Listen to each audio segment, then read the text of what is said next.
بسم اللہ الرحمن الرحیم نحمده ونصلی علی رسوله الکریم اما بعد فقد قال اللہ تبارک وتعالی فی القرآن المجید اعوذ باللہ من الشیطان الرجیم بسم اللہ الرحمن الرحیم ذالک الکتاب لا ریب فیہ ھدی للمتقین وقال النبی صلی اللہ علیہ وسلم خیرکم من تعلم القرآن وعلمہ الہی رونق اسلام کے سامان پیدا کر، الہی رونق اسلام کے سامان پیدا کر، دلوں میں مؤمنوں کے الفت قرآن پیدا کر۔ صدر محترم، اسٹیج پر رونق افروز بزرگان دین اور حاضرین جلسہ، آج کی اس محفل میں اور آج کے اس مبارک اجلاس میں میرا موضوع سخن دنیا کی سب سے پاکیزہ اور مقدس کتاب قرآن پاک ہے۔ ہمیں چڑھتے سورج کی طرح یقین ہے کہ اس کا ایک ایک حرف سچا اور صادق ہے۔ وہ قرآن پاک جس کی زبان مقدس، بیان مقدس اور جو فصاحت و بلاغت کا ٹھاٹھ مار کا سمندر ہے، جس کے متعلق ارشاد ربانی ہے، قرآن وہ کتاب ہے جس کے صادق اور برحق ہونے میں کوئی شک و شبہ نہیں، اور جس کے بارے میں محسن انسانت حضور پاک صلی اللہ علیہ وسلم نے ارشاد فرمایا، تم میں سب سے بہتر وہ شخص ہے جو قرآن کو سیکھے اور سکھائے۔ دعا کیجئے خداوند قدوس ہم سب کو قرآن پاک کی دولت سے مالا مال فرمائے۔ نوجوان دوستو، قرآن پاک رب ذوالجلال کی طرف سے عطا کردہ وہ حسین تحفہ ہے کہ جس نے 23 برس کی قلیل مدت میں پورے عالم میں وہ انقلاب برپا کر جا کے بڑے سے بڑے فصحا، بلغا، ادبا اور شعراء حیران و سجدر رہ گئے، جس کی آیتوں کو سن کر پتھر دل موم ہو گئے۔ محترم دوستو، یہی وہ قرآن ہے جو رہتی دنیا تک کے انسانوں کے لیے سراپا ہدایت و رحمت ہے۔ یہی وہ قرآن ہے جس نے رسول کی رسالت کو اعزاز بخشا۔ یہی وہ قرآن ہے جس نے پژمردہ قلوب کو تازگی بخشی۔ ہاں، یہ وہی قرآن ہے جس کی برکت سے جنات و شیاطین کا آسمانوں پر جانا بند ہوا۔ یہی وہ قرآن ہے جس کی بدولت محبوب حقیقی کی رضا نصیب ہوتی ہے۔ یہی وہ قرآن ہے جس کی بدولت عمر فاروق رضی اللہ تعالی عنہ کو ایمان نصیب ہوا۔ یہی وہ قرآن ہے جس نے ذہنی قوتوں کو جلا بخشا۔ یہی وہ قرآن ہے جس کی برکت سے اجڑے چمن میں بہار پیدا ہوئی۔ محترم حضرات، آج کے اس نازک دور میں حفظ کلام پاک کو فضول سمجھا جاتا ہے، اس کے الفاظ رٹنے کو حماقت بتلایا جاتا ہے، کہا جاتا ہے کہ اس کا رٹنا اور بے سمجھے پڑھنا بے سود ہے۔ افسوس صد افسوس اس قرآن پاک کے بارے میں ہمارے خیال کہ جس کے بارے میں شہنشاہ بطحہ جناب محمد رسول اللہ صلی اللہ علیہ وسلم نے ارشاد فرمایا کہ اقرأ ورتقی ورتل کما کنت ترتل فی الدنیا فإن منزلک عند آخر آیت تقرأها۔ قیامت کے دن حافظ قرآن سے کہا جائے گا، قرآن پڑھتا جا اور جنت کے درجوں پر چڑھتا جا، اور ٹھہر ٹھہر کر پڑھ جیسے کہ تو دنیا میں ٹھہر ٹھہر کر پڑھا کرتا تھا۔ بس تیرا مقام اور ٹھکانہ وہی ہے جہاں آخری آیت پر پہنچے۔ یاد رکھو، یہ قرآن دنیا کی سب سے بڑی نعمت ہے۔ اس زمین و آسمان، چاند سورج ستارے کو اس نعمت کا مقابلہ نہیں کر سکتے۔ یہ قرآن رب کائنات کا مقدس عظیم کلام ہے، اور کیوں نہ ہو جبکہ اس کا اتارنے والا امین، جس کے ذریعے اتارا گیا وہ بھی امین، جس ذات پر نازل ہوا وہ بھی امین، جس مقام پر نازل ہوا وہ بھی امین، جس مہینے میں نازل ہوا وہ تمام مہینوں سے افضل، اور جس رات میں نازل ہوا وہ ہزاروں مہینوں سے بہتر ہے۔ اللہ کا یہ مقدس اور پاکیزہ کلام تمام کلاموں سے افضل اور برتر ہے۔ حدیث پاک میں آتا ہے، فضل کلام اللہ علی سائر الکلام کفضل اللہ علی خلقی۔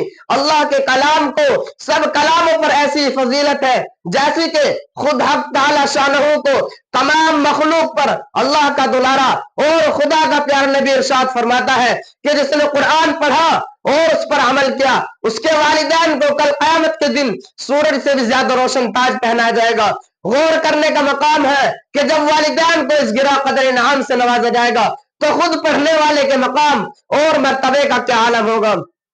حضرات، قیامت کا میدان ہوگا اور ایسے 10 آدمی جن کے لیے جہنم واجب ہو چکی ہوگی، حافظ قرآن اپنے رب کی بارگاہ میں سفارش کرے گا، پروردگار عالم اس کی سفارش قبول کرے گا اور ان کو اس حافظ قرآن کے برکت سے نجات عطا ہوگی۔ محترم دوستو، قرآن آیا تو زمان و مکان میں زندگی آئی، قرآن آیا تو عدل و مساوات کا پیغام آیا، قرآن آیا تو مذہب اسلام پھیلا، قرآن آیا تو مردہ قوم زندہ ہوئی، قرآن آیا تو کیسر و کسرا کا غرور خاک میں ملا، قرآن آیا تو بات لے کے لہراتے جھنڈے ٹوٹ پڑے، قرآن آیا تو کفر و شرک دم توڑ گیا، قرآن آیا تو ساری کائنات کو نور ملا، قرآن آیا تو توحید ملی، ایمان ملا۔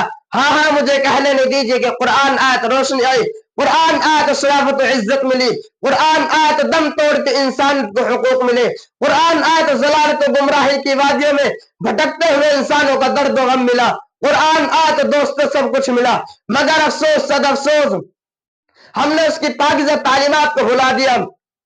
وہ مسلم قوم جس کے سر پر عزت و رفعت کا تاج تھا، ذلت و رسوائی کی غار میں جا گری۔ وہ مسلم قوم جس کی ایک آواز پر افریقہ کے جنگل میں رہنے والے خوار درندوں نے میدان خالی کر دیا تھا، آج اس کا ایک چیٹی بھی حکم ماننے کو تیار نہیں۔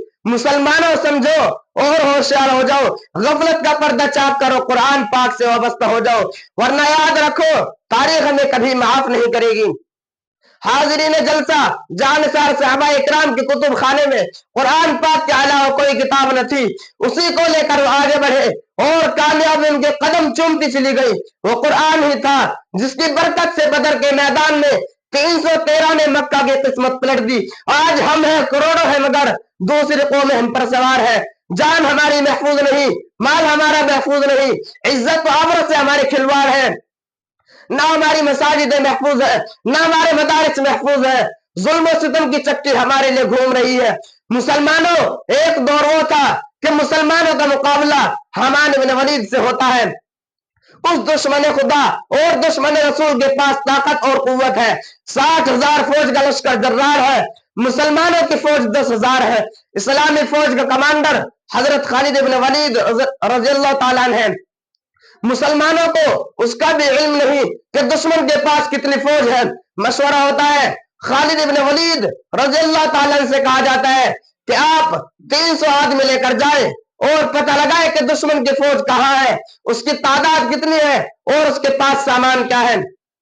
صحابہ رسول صلی اللہ علیہ وسلم کی ایمان قوت دیکھے، فرماتے ہیں کہ 300 کی ضرورت نہیں، میرے ساتھ صرف 30 آدمی کافی ہے۔ صحابہ عرض کرتے ہیں کہ آپ کی قوت ایمان آپ کو مبارک ہو، مگر یہ دنیا دارالاسباب ہے، 30 آدمی کچھ نہیں ہوتے، کم از کم 60 آدمی لے کر جاؤ۔ چنانچہ 30 آدمیوں کو اضافہ کر دیا گیا اور اسلامی فوج کا یہ مختصر سا قافلہ آگے بڑھا۔ چند میل کے فاصلے پر معلوم ہوتا ہے کہ وہاں دشمن کا لشکر ہے، اس کی تعداد 60,000 ہے۔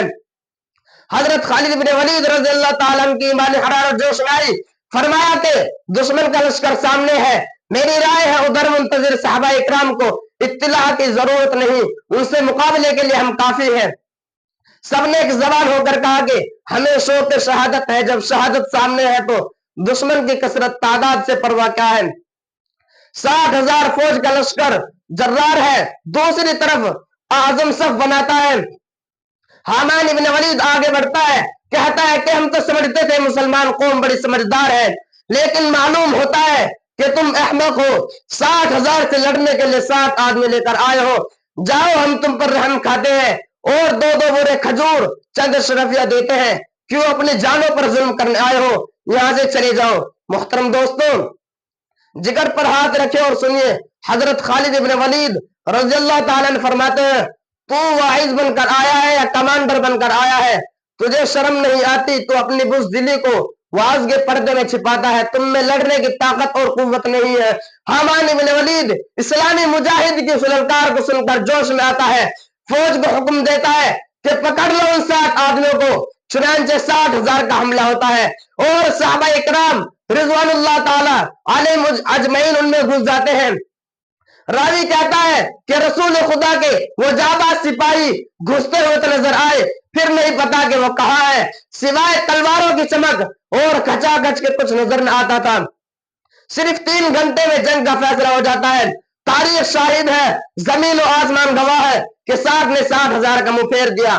حضرات، میں پوچھنا چاہتا ہوں کہ وہ کون سی چیز تھی جس نے صحابہ اکرام میں یہ طاقت اور قوت پیدا کی؟ دوستو یہی وہ قرآن تھا جس نے ایک کو 1000 پر بھاری کر دیا۔ کسی نے سچ کہا وعدہ غلبہ ہے مؤمن کے لیے قرآن میں، پھر جو تو غالب نہیں کچھ ہے کسر ایمان میں۔ محترم حضرات، اگر ہم ماضی کی طرح حال و مستقبل کو روشن تابناک بنانا چاہتے ہیں تو ہمیں قرآن پاک سے وابستہ ہونا ہوگا، اسے سینے سے لگانا ہوگا۔ اگر ہم چاہتے ہیں کہ دنیا کے ساتھ ہماری آخرت بھی سنور جائے تو اس کی تعلیمات پر عمل کرنا ہوگا۔ خدا را خواستہ آج ہم نے اپنے بچوں کو 2 پیسے کے لالچ میں دین سے دور رکھا اور ہماری نظر اخروی نعمتوں کے بجائے دنیاوی ڈگریوں پر رہی تو یاد رکھے خدا کے یہاں جواب دینا ہوگا۔ اسی پر میں اپنی تقریر کو ختم کرتا ہوں۔ دعا کیجئے کہ اللہ تعالیٰ تمام مسلمانوں کو قرآن سیکھنے سکھانے اور اس پر عمل کرنے کی توفیق نصیب فرمائے۔ وما علینا الا البلاغ۔